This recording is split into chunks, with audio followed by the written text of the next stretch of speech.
Love ఈ అందమైన 4 అక్షరాల బారిన పడని మనిషి ఉండరు, మనసు ఉండదు.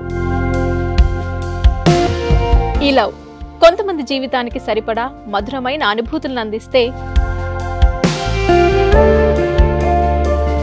మరికొంతమందికి జీవితాంతం వెంటాడే చేదు జ్ఞాపకాలను మిగిల్చుతుంది. లైలా మజ్ను, పార్వతీ దేవదాస్ ఈ 2 కథల్లో మజ్ను లైలా ప్రేమ కోసం ఎంత పరితపించాడో విన్నాం.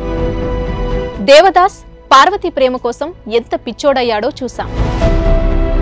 కానీ లైలా మజ్ను ప్రేమ కోసం ఎంత ఆరాటపడిందో మనం ఆలోచించలేదు.